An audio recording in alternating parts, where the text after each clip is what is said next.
रितेश, मैं जानती हूँ कि तुम मुझसे नाराज हो, लेकिन मेरी भी कुछ मजबूरियां हैं जो तुम्हारे अलावा कोई नहीं समझ सकता। रितेश, रितेश, मेरी तरफ देखो। रितेश, जब से तुम गए हो, I really miss you. Only my God knows how much I miss you.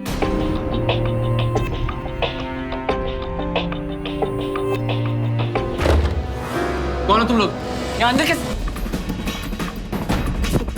कौन हो तुम? कौन हूं मैं? ये जो तेरी बाहों में झूल रही है ना, इसका पति हूं मैं। पति? कहते हैं प्यार उम्र के दायरे से परे होता है, लेकिन रोजमर्रा की जिंदगी में हम ऐसे रिश्तों को किन नजरों से देखते हैं और तब क्या सोचते हैं जब हमें पता चलता है कि औरत ना सिर्फ लड़के से कई साल बड़ी है बल्कि शादीशुदा भी है। एक ऐसा ही वाकया इंदौर में रहने वाले 25 वर्षीय रितेश और अनुष्का के साथ हुआ, जो रितेश से 10 साल बड़ी थी। जिस शख्स ने उन्हें इस तरफ पकड़ा वो और कोई नहीं, अनुष्का का पति था। क्या यह रिश्ता नाजायज था या सच में प्यार? क्यों अनुष्का का पति इस तरह पुलिस को लेकर वहां चला आया? आखिर क्या था इस रिश्ते का सच? इन सारे उलझे हुए सवालों का सिरा रितेश को मिली रेडियो चैनल में पहली जॉब से शुरू होता है।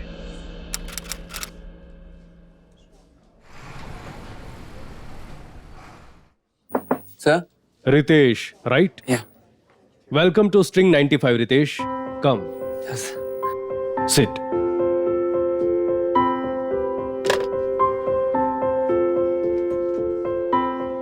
अनुष्का को अंदर भेजो। रितेश, स्ट्रिंग 95 में तुम्हारा ये पहला दिन है, right? So I thought I must tell you कि ये मौका कितने कम लोगों को मिल पाता है। यू नो, लाइव ऑडियंस से बात करना, अगर कोई दर्द में है तो उसके दर्द पे मरहम लगाना, उससे एंटरटेन करना और किसी की खुशी को बढ़ाकर दोगुना चौगुना कर देना, ये कम बड़ी बात नहीं है। और बिना ज्ञान बांटे लोगों को इन्फॉर्म भी करना।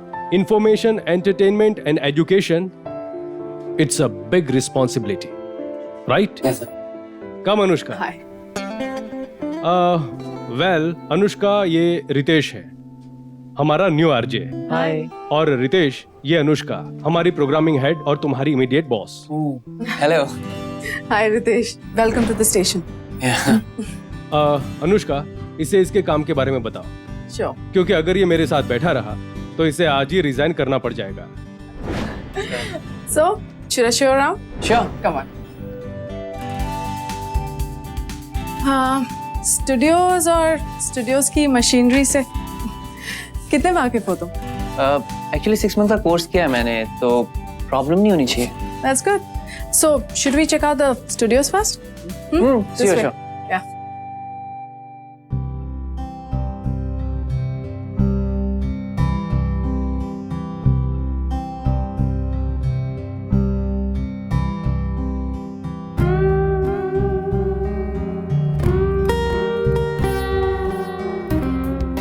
Hello Indore and hello my lovely people. String 95 FM पर एक नई आवाज आपका तहे दिल से खुशामदीद करती है और ये वादा करती है कि अब से ये आवाज आपके जिंदगी का एक अहम हिस्सा बन जाएगी। तो चलिए इस नए दोस्ती के नाम स्ट्रिंग 95 का ये पैगाम।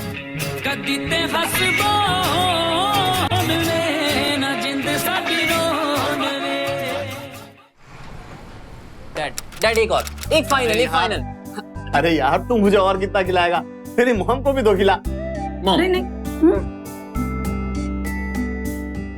अब तो तेरी मनपसंद नौकरी लग गई ना, जल्दी से लड़की देख और शादी कर ले। क्या मॉम? अरे अभी तो नौकरी लगी है ना मॉम, थोड़ा एंजॉय करने दो। 2-3 साल तक नो शादी। अरे अभी शादी नहीं करेगा फिर अपनी सेहत का ख्याल कैसे रखेगा और काम में खोया रहेगा। बीवी आ जाएगी तो सब ठीक हो जाएगा। अरे आप भी तो कुछ बोलिए ना। अरे बाबा थोड़ा टाइम दो इसे उड़ने के लिए, अभी अभी नहीं तो नौकरी लगी और तुम भी इसे शादी के चक्कर में फंसा रही हो। आप ही बिगाड़ते हो इसे।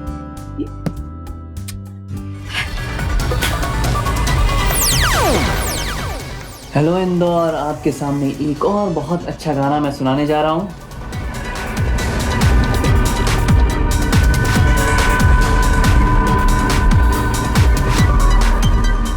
For Thank you you? so much.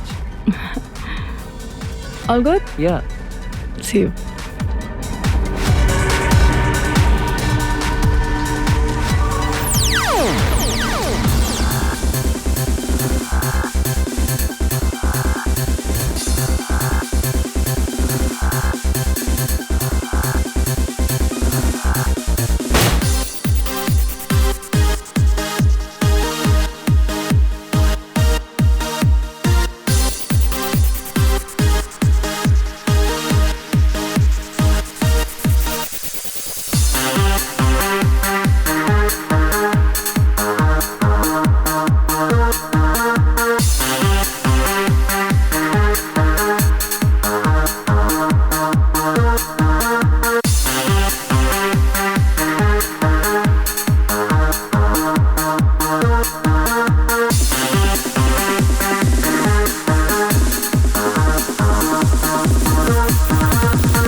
अपना ये कान खजूरा उतारो।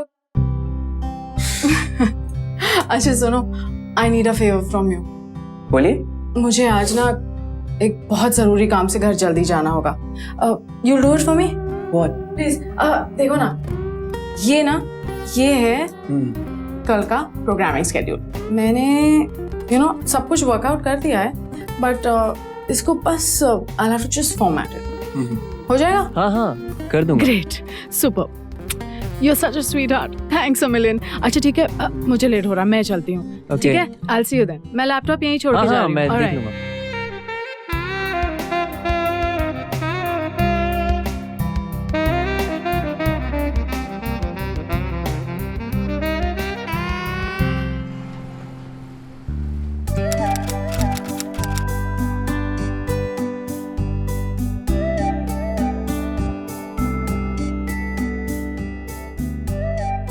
क्या बात है, अभी से फैन मेल।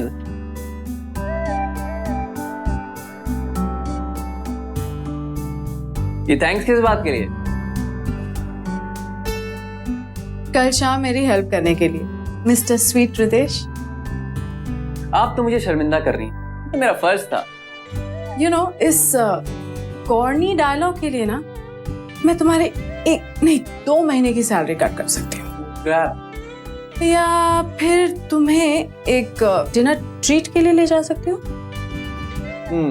मैं ऑप्शन 2 के साथ जाना चाहूंगा। Are you sure? 100%। मुफ्त खाने के लिए ना मैं कहीं भी जा सकता।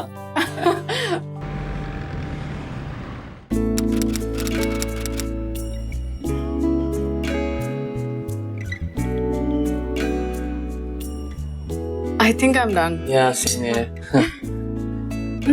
Some dessert? हाँ? मैं कुछ अगली बार के लिए बचा के रखना चाहता हूँ। Thank you. Yeah. अच्छा, एक चॉकलेट मूस पैक कर दीजिए प्लीज, और चेक भी देंगे। आप मेरे सामने भी खा सकती हैं, मैं माइंड नहीं करूंगा। नहीं, वो मेरे लिए नहीं था, मेरे बेटे के लिए। बेटा? हाँ, मैंने आदित्य से प्रॉमिस किया था कि इस बार चेकअप पे वक्त अगर वो डॉक्टर को तंग ना करे तो मैं उसे ट्रीट दूंगी। अच्छा, तो इसीलिए कल आप? हाँ, इसलिए मुझे कल जल्दी जाना पड़ा था। वैसे हुआ क्या आपके बेटे को? उसे कॉन्जेनिटल हार्ट डिजीज है। उसके दिल में एक छेद है, इसलिए टाइम टू टाइम चेकअप बहुत जरूरी होता है। और अगर मैं कल का अपॉइंटमेंट मिस कर गई होती ना, तो पता नहीं दोबारा कब अपॉइंटमेंट मिलता। एंड दैट्स व्हाई कल तुम्हारा हेल्प करना, it meant so much to me. Thanks. That's not a problem. If you don't mind, आपके हस्बैंड क्या आउट ऑफ स्टेशन है? No, he is out of my life. हम दोनों अलग हो चुके हैं। I am so sorry. मुझे नो, दैट्स ओके। पता नहीं क्यों रितेश, पर मुझे ना तुमसे एक बहुत अच्छी वाइब आती है। I mean I am so comfortable with you, like a friend. Thanks for being a friend. Anushka ना सिर्फ रितेश से 10 साल बड़ी थी, वो उसकी बॉस भी थी। फिर भी रितेश अनुष्का की तरफ आकर्षित हुए जा रहा था। अनुष्का के साथ बिताया हर पल रितेश की जिंदगी को एक अजीब सा मोड़ दे रहा था। उसे पहली बार यह एहसास हुआ कि वो बड़ा हो चुका है। उसके साथ कोई अपनी जाती जिंदगी की परेशानियां शेयर कर सकता है। अब ना उसे दुनिया का होश था, न घर वालों की सूध। वो तो बस अनुष्का के हसीन ख्यालों में खोया रहता था।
क्या बात है, आपकी गाड़ी में प्रॉब्लम है क्या? 10 मिनट से ट्राई कर रहा है पर शायद आपकी बैटरी में प्रॉब्लम है। मेरी? मेरा मतलब गाड़ी से ताकते, या फिर इग्निशन वायर्स को चूहे कुतर गए होंगे, और मे बी आपका जो वो सब मुझे भी पता है। माल है, फिर भी आप ट्राई कर रही हैं। मेरी मानिए, इसे यहीं पर छोड़िए। और मैं घर कैसे जाऊंगी? क्यों, मेरी बाइक है ना। डोंट बॉदर, अभी ठीक हो जाएगी। चलिए मान लेते हैं अभी ठीक हो जाए, तो फिर आगे रास्ते में कहीं जाके रुक गई तो तब क्या करेंगे आप? बहुत जिद्दी हो ना। वो तो मैम। तो फिर एक शर्त है। कैसी शर्त? अगर तुम मुझे घर छोड़ोगे तो घर पे तुम्हें मेरे साथ एक कप चाय पीनी। नहीं आज नहीं, सॉरी। इसका मतलब है मुफ्त के खाने के लिए कहीं भी जाने वाला रूल चाय पे अप्लाई नहीं होता है। चलें? चले? चलते हैं। Let's go.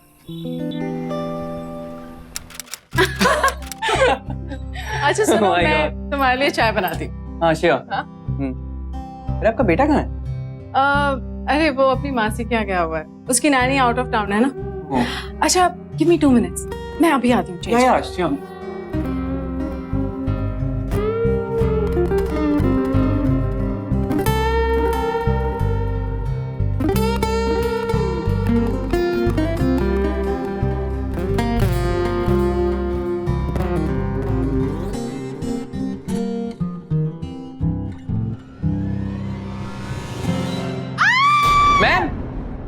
Ma'am are you okay? Ma'am अंधेरे से बहुत डर लगता है रितेश, प्लीज डोंट लीव मी।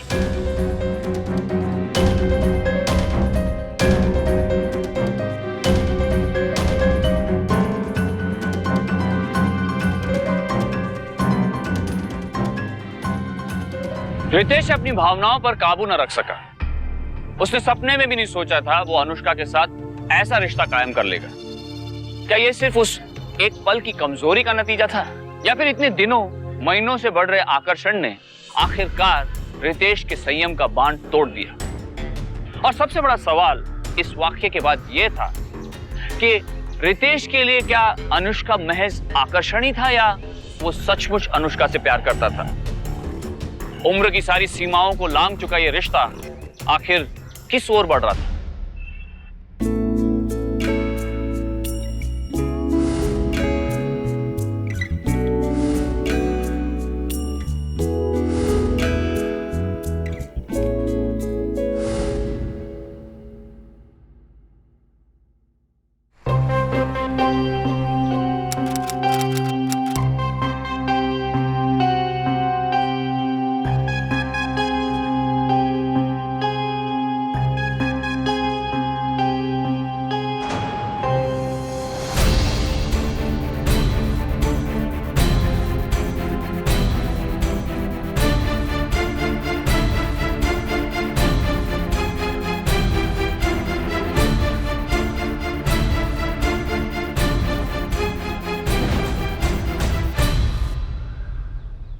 मुझे ये समझ में नहीं आ रहा कि अचानक इस रेजिग्नेशन की क्या जरूरत थी। मैं जो भी कर रही हूँ सोच समझ के कर रही हूँ और तुम्हारी भलाई के लिए कर रही हूँ। मेरी भलाई? रितेश, कल शाम हमारे बीच जो भी हुआ उसके बाद हमारा साथ साथ रहना, साथ साथ काम करना मुमकिन नहीं। देखो, ये तुम्हारे करियर की शुरुआत है। मेरा क्या है, मुझे किसी भी रेडियो स्टेशन में नौकरी मिल जाएगी। लेकिन मैं आपसे ये कहूँ कि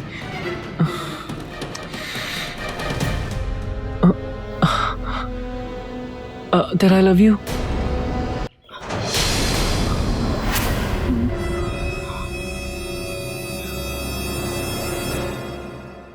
तुम्हें क्या लगा कि वो लम्हा मेरे लिए एक मजाक था और ये रेजिग्नेशन यूं ही है?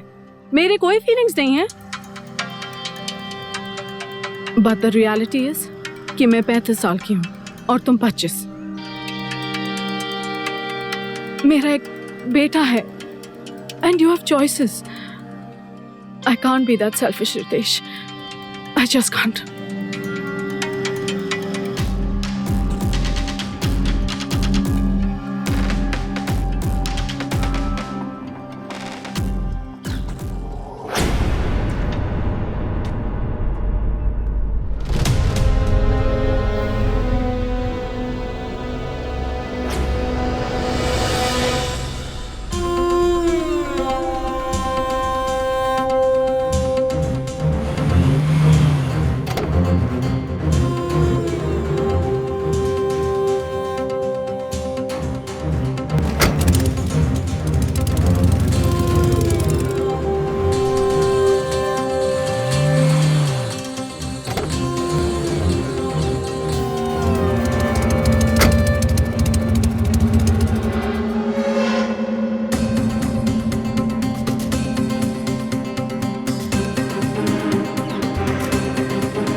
उस रात के बाद जैसे रितेश की जिंदगी की दिशा ही बदल गई। उसकी हर सांस, हर सोच अनुष्का के इर्द गिर्द ही घूम रही थी।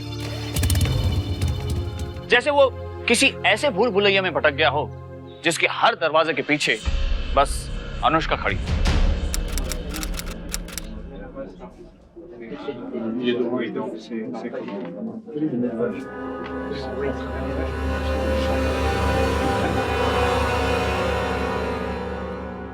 बॉस ने बुलाया था, कह रहे थे रिसेशन है और मैनेजरल पोस्ट की सैलरी में कट्स होंगी, वो भी 30%।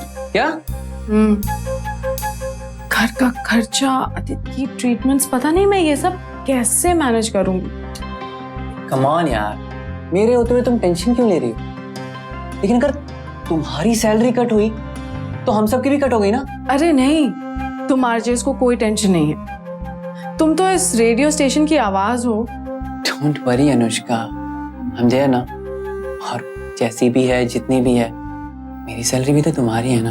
Don't be silly Ritesh, I mean तुम्हारी भी तो रिस्पॉन्सिबिलिटीज है, I mean your parents and. अरे उसकी चिंता तुम क्यों कर रही हो? My parents are well settled. अरे वो तो आज भी मुझे पाल रहे हैं यार। मेरे ऊपर कोई रिस्पॉन्सिबिलिटी नहीं है। अगर तुम मौका दो तो मैं थोड़ा रिस्पॉन्सिबल जरूर हो सकता हूँ।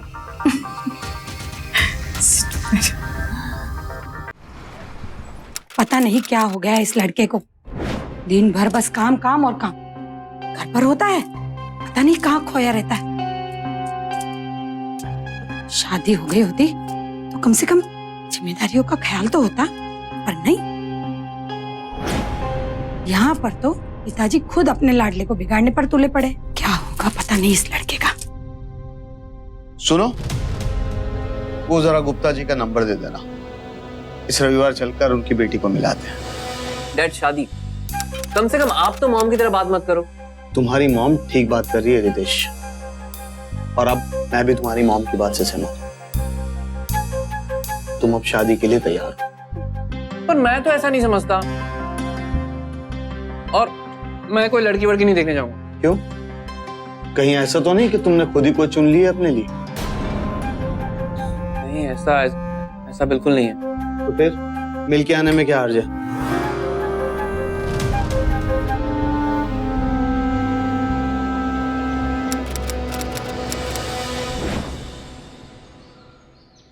मैंने तय कर लिया है, मैं मॉम डैड को तुम्हारे बारे में सब कुछ बता दूंगा।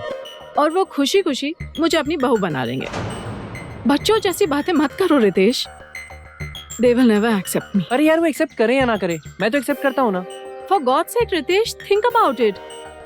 वो इतने दिनों से तुम्हारे लिए एक लड़की खोज कर बैठे हैं, जिसके फ्यूचर के लिए इतना प्लान्स बनाया हो, और अचानक उनको पता चलता है कि तुम एक 10 साल बड़ी डिवोर्सी से शादी करने वाले हो, तो वो कितने शॉक्ड होंगे। अरे यार तो तुम ही बताओ ना क्या करूं? मैं क्या बताऊं? बी अ मैन, मर्द हो, मर्द की तरह डिसीजन लेना सीखो। हर बात में आदित्य की तरह मेरे पीछे पीछे मत आ जाया करो।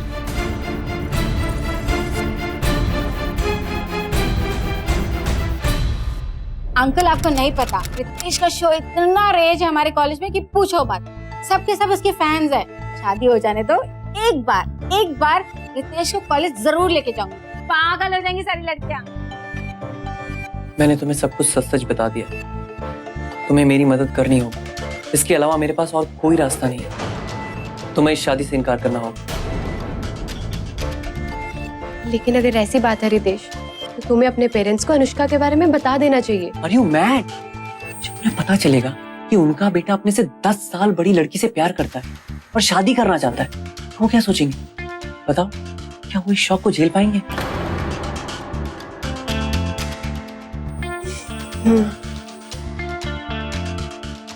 ठीक है, मैं तुम्हारी मदद करूंगी, लेकिन एक शर्त पर। क्या? यही कि हम आगे भी ऐसे ही दोस्त रहेंगे। Thank you so much Meera. Thanks दा।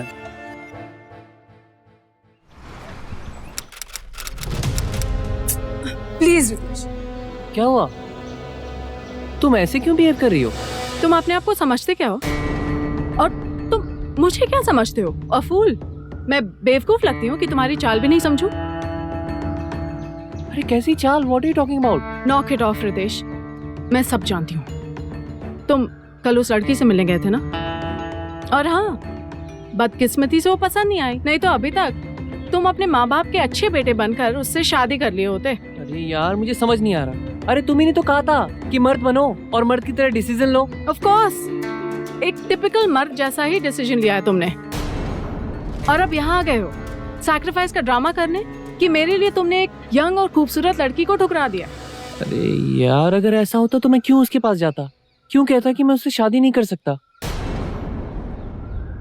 क्योंकि मैं तुमसे प्यार करता हूँ। अगर तुम मुझसे प्यार करते ना, तो तुम उस लड़की को देखने ही नहीं जाते।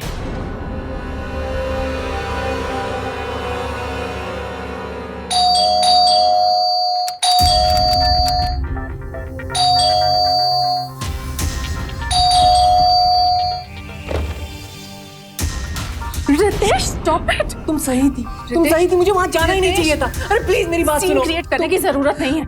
अरे चाकने दो। सही थी, मुझे वहां जाना ही नहीं चाहिए था। मैं पागल हो गया था, लेकिन आगे से ऐसा कुछ नहीं हुआ। प्लीज सुनो मुझे। आगे से मैं कहीं नहीं जाऊंगा। आई प्रॉमिस, मैं तुम्हारी हर बात मानूंगा डियर। प्लीज मुझे इस बार माफ कर दो। प्लीज मुझे माफ कर दो। प्लीज मैं तुम्हारे बिना नहीं जी सकता। प्लीज मुझे माफ कर दो। प्लीज डियर, प्लीज मुझे माफ कर दो।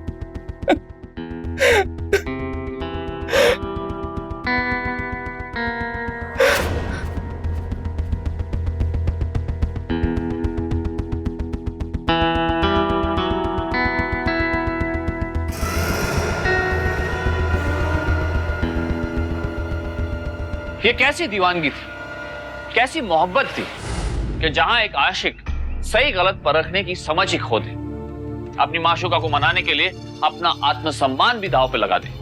ये साफ था कि अनुष्का अब रितेश के लिए सिर्फ एक चाहत नहीं बल्कि उसकी जरूरत बन चुकी थी। अब एक पल के लिए भी अनुष्का का रूठ जाना रितेश को गवारा नहीं था। आलम यह था कि अब अनुष्का की हर परेशानी रितेश की हो चुकी थी और अनुष्का से जुड़ी एक ऐसी ही परेशानी रितेश का इंतजार कर रही थी। तुमसे ना बात करना ही यूजलेस है। क्या बात है, किसका फोन था? अरे जान बताओ तो सही। कुमार, मेरे एक्स हस्बैंड। क्यों फोन किया था उसने? उसने मुझे फोन नहीं किया था, मैं नहीं किया। एक्चुअली आदित्य को ना एक छोटी सी सर्जरी की जरूरत है, मेरे पास बिल्कुल पैसा नहीं, तो मैंने सोचा शायद अपने बेटे, लेकिन खुद कर्ज आदमी को ना अपने अलावा कुछ सोचता ही नहीं। कितने पैसे की जरूरत है? इट्स ओके रितेश, रकम बहुत ज्यादा है, तुम्हारे पास भी नहीं होगी। अरे यार बताओ तो सही। Are you sure? Yeah. 2 lakhs. 2 lakhs? एक काम करो, अब भी अपना अकाउंट नंबर मुझे मैसेज करो। Are you really sure? Yeah. Okay. Ritesh, I really want to thank you. तुमने जो मेरे लिए किया है ना, हमारे लिए नहीं, हमारे लिए Anushka. Hi Ritesh. Oh hi Meera. How are you? I'm good, how are you? Very good. तो यहाँ कैसे? बस अपनी फ्रेंड के साथ। और तुम? बस ऐसे ही आया था। और अकेले आए हो? नहीं, अनुष्का भी है ना। अनुष्का, वाओ। तुम मिलवाओगे नहीं? मिलवाऊंगा यार, चलो मिलवाता हूँ। हाँ अनुष्का,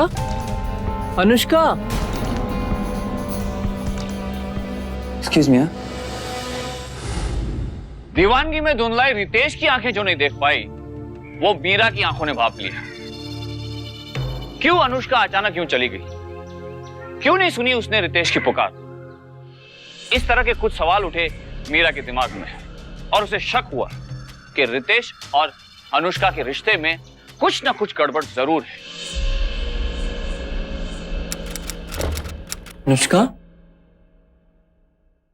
अनुष्का,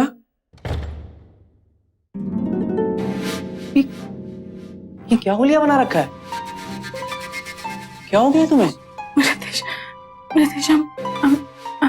I'm sorry रितेश। रितेश, मुझे लगता है ना कि मैं ऐसी लड़ाई लड़ रही हूँ जो मैं कभी नहीं जीत सकती हूँ। रितेश, इस अधेड़ उम्र में 19-20 साल की लड़कियों से कैसे मुकाबला कर सकती हूँ रितेश? पर मैं तुम्हारे लिए ना, मैं तुम्हारे लिए सब कुछ चेंज कर दूंगी। I'll change everything. प्लीज बस मुझे छोड़ के मत जाना रितेश, प्लीज।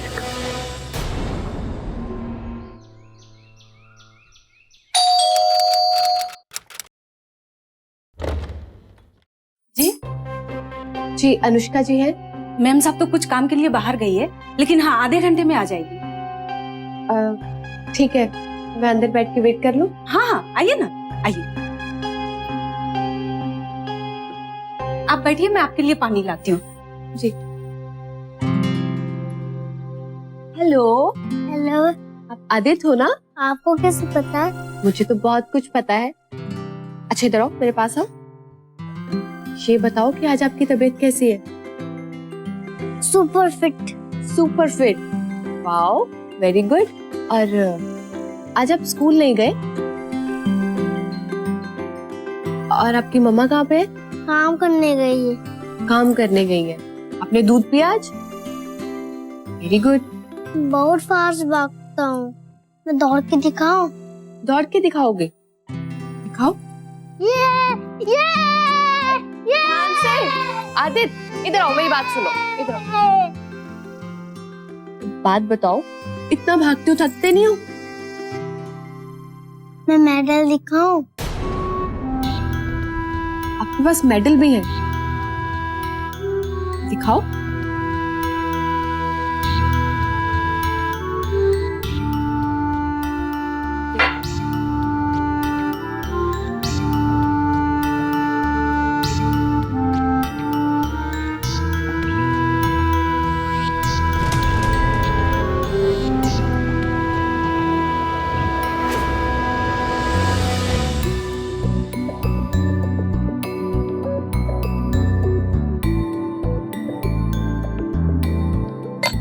ये सब आपके हैं? वेरी गुड, इधर आओ। एक बात बताओ, तुम इतना दौड़ते हो, इतना भागते हो, तुम थकते नहीं हो? बिल्कुल भी नहीं। और तुम्हारे डॉक्टर अंकल, वो भी तुम्हें मना नहीं करते? कौन डॉक्टर अंकल?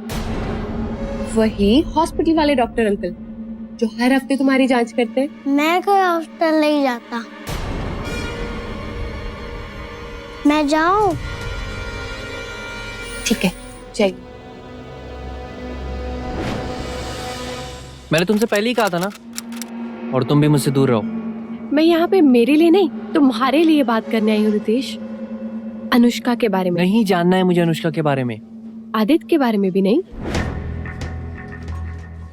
एक बात बताओ मुझे, तुम अनुष्का को इतने दिनों से जानते हो, उसके घर भी गए हो, आदित्य से कितने बार मिले हो?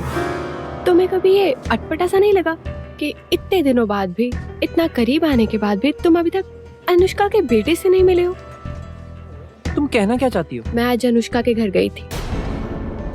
अनुष्का तो नहीं मिली, लेकिन आदित्य से मुलाकात हुई मेरी। एक मिनट, कुछ भी कहने से पहले मेरी पूरी बात सुनो। आदित्य को कुछ नहीं हुआ है Ritesh, he is perfectly alright. उसे कोई बीमारी नहीं है। झूठ बोल रही हो तुम। आखिर तुम चाहती क्या हो यार? मैं बस मदद करना चाहती हूँ तुम्हारी, वही कर रही हूँ जो एक सच्चे दोस्त को करना चाहिए। वो औरत तुमसे झूठ कह रही है रितेश, और मैं ये साबित कर सकती हूँ। पागल हो गई क्या तुम? अरे यार, आर यू मैड?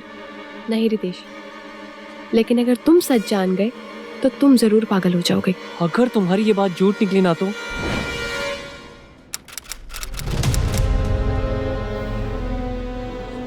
नहीं नहीं, वो मेरे लिए नहीं था, मेरे बेटे के लिए। उसे कॉन्जेनिटल हार्ट डिजीज है, उसके दिल में एक छेद है, इसलिए टाइम टू टाइम चेकअप बहुत जरूरी होता है। एक्चुअली आदित्य को ना एक छोटी सी सर्जरी की जरूरत है, मेरे पास में बिल्कुल पैसा नहीं।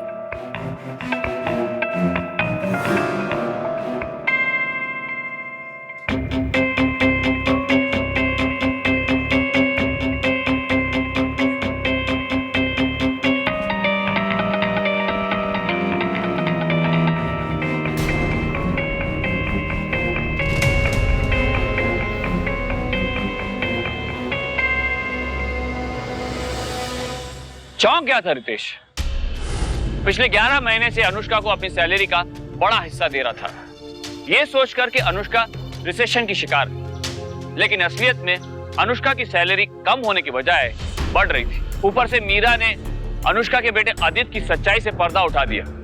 उस पर भी रितेश को अब यकीन हो गया। एक के बाद एक दो बड़े झूठ बेपर्दा होते ही रितेश टूट गया और उसने उस रिश्ते को खत्म करने का फैसला किया जिसे वो एक सच्चा और एकमात्र प्यार समझता था। रितेश को बस अपने सवालों का जवाब चाहिए था। क्या बताया तुमने? कॉन्जेनिटल हार्ट डिजीज, दिल में छेद, सर्जरी, रिसेशन के नाम पर पे कट। रितेश, मैं सब कुछ समझा सकती हूँ। कमाल की आइडिया है तुम्हारी। मैं एक्सप्लेन। और ये तो वो झूठ है जो सामने आ चुके हैं। रितेश, तुम मुझे गलत समझ। हाथ हटाओ, वो भी गिना दो जो नहीं बताए हैं। जैसे कि वो प्यार में बड़े बड़े वादे, क्योंकि मैं जानता हूँ कि तुम्हारा वो प्यार भी झूठा था। रितेश प्लीज, मैं तुम्हें सब कुछ एक्सप्लेन करूंगी। रितेश प्लीज। एक और सफेद झूठ। नो थैंक्स, एक्चुअली मैं बस तुमसे यही कहने आया था कि आज के बाद मैं तुम्हारी शक्ल भी नहीं देखना चाहता। रितेश नो, तुम्हारे ख्याल से भी घिनाती है मुझे। I'll explain everything, Ritesh please. Anushka के विश्वासघात से रितेश का दिल तो टूटा, पर उसकी किस्मत अच्छी थी कि उसे मीरा जैसी समझदार दोस्त का साथ मिला, जिसकी मदद से वो इस झूठे प्यार के दलदल में धंसने से बच गया। पर अनुष्का इतनी आसानी से हार नहीं मानने वाली थी। इतना कुछ होने के बाद भी वो लगातार रितेश से मिलने की कोशिश कर रही थी। अपनी मजबूरियों की दुआई देकर आखिरकार रितेश से वो आखिरी बार मिलने उसे अपने घर में बुलाने में कामयाब हो ही गई। रितेश, मेरी तरफ देखो Ritesh. Only my God knows how much I miss you.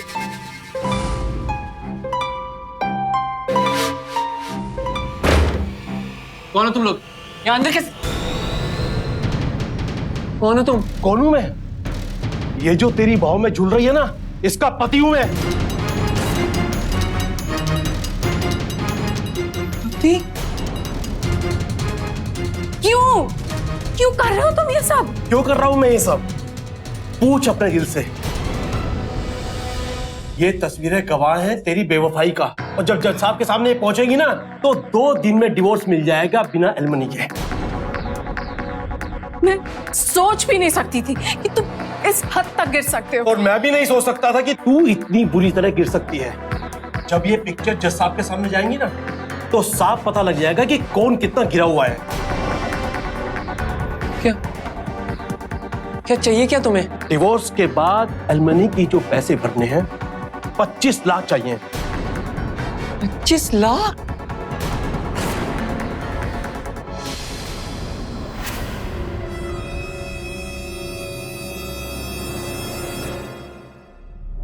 इतने पैसे मैं कहां से लाऊंगा? ये तुम्हारी प्रॉब्लम है। 2 दिन बाद केस की सुनवाई है और 12 बजे से पहले पहले पैसे भर दो, वरना ये पिक्चर्स तुम समझ सकते हो मैं क्या करूंगा।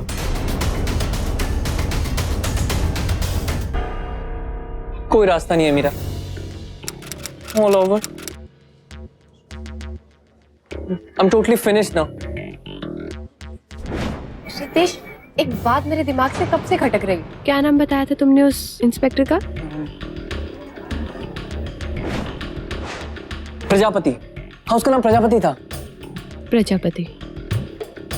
1 मिनट। क्या कर रही हो? अरे क्या कर रही हो? 1 मिनट रितेश।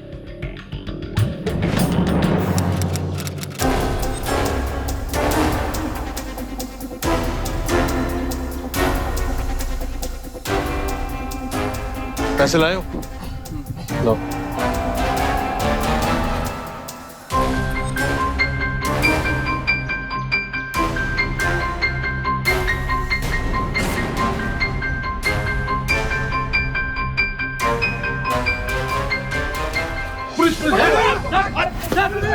क्या कर रहे तुम लोग? अरे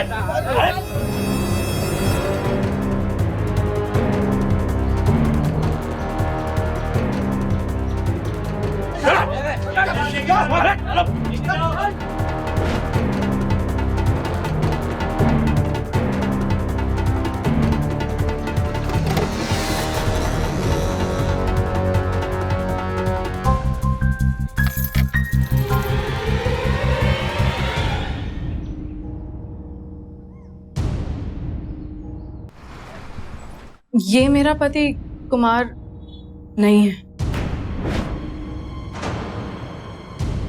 मेरे पति तो मुझे बहुत पहले ही छोड़कर चले गए थे। हमारे बीच बहुत अनबन थी क्योंकि उन्हें मेरे खर्चे बेफिजूल लगते थे और इसीलिए हमारे बीच बहुत लड़ाइयाँ होती थी।